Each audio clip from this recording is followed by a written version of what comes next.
Hi అండి, నేను మీ Sandhyarani. Welcome back to our channel Aaha Mana వంటలు. కందికాయల నుంచి వలిసిన గింజలతో టేస్టీగా మసాలా కర్రీ ఎలా తయారు చేసుకోవాలో చూద్దాం.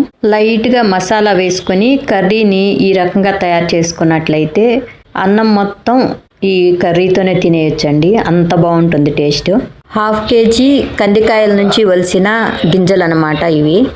కాయల నుంచి గింజల్ని వలిచేటప్పుడు చెక్ చేసుకోవాలి, పురుగులు కానీ లేదంటే పుచ్చిపోయి చెడిపోయిన గింజలు ఏమన్నా ఉన్నాయేమోనని. ఆ తర్వాత బాగా కడిగి కుక్కర్లో వేసుకొని గింజలు మునిగే వరకు నీళ్లను పోసుకొని ఒక 3-4 విజిల్స్ వచ్చే వరకు ఉడికించుకోవాలి.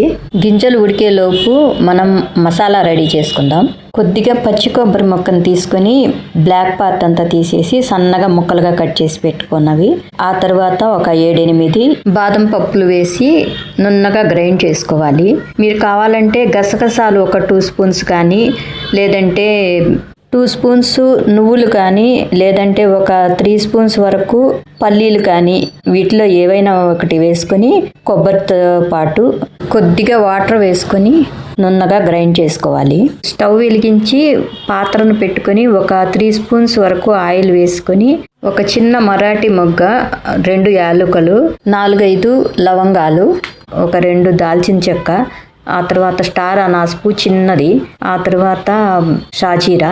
యాలకుల పక్కన నల్లగా తెల్లగా చిన్న చిన్నగా ఉన్నాయి చూడండి, అవి స్టోన్ ఫ్లవర్ అన్నమాట.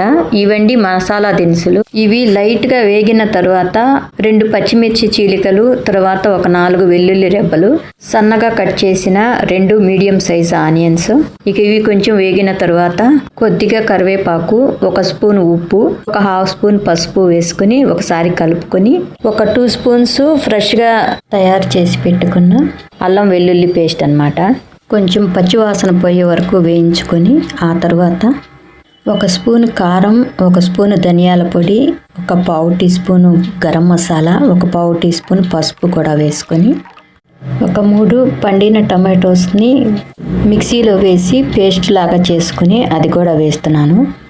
ఇది కొంచెం వేగిన తర్వాత ముందే మిక్సీకి వేసి పెట్టుకున్న జీడిపప్పు కొబ్బరి పేస్ట్ని కూడా వేస్తున్నాను.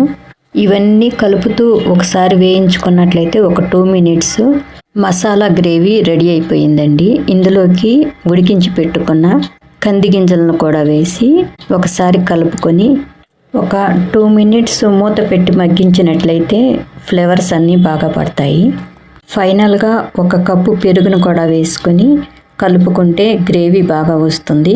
కొంచెం పులిసిన పెరుగు అయితే టేస్ట్ చాలా బాగుంటుంది అనమాట. ఒకవేళ పులిసిన పెరుగు మీ దగ్గర లేనట్లయితే కొద్దిగా చింతపండుని నీళ్ళల్లో నానబెట్టి ఆ నీళ్ళనైనా పోసుకోవచ్చు. కంది గింజలు లైట్గా వగరుగా ఉంటాయి అన్నమాట, అందుకే లైట్గా పులుపు ఉంటే చాలా బాగుంటుంది. ఒక 5 మినిట్స్ మూత పెట్టి ఉడికించిన తర్వాత కొత్తిమీరతో గార్నిష్ చేసుకొని ఇక సర్వ్ చేసుకుంటే మన టేస్టీ కంది గింజల మసాలా కర్రీ రెడీ అండి. మరొక మంచి రెసిపీతో మళ్ళీ కలుద్దాం. Thank you for watching.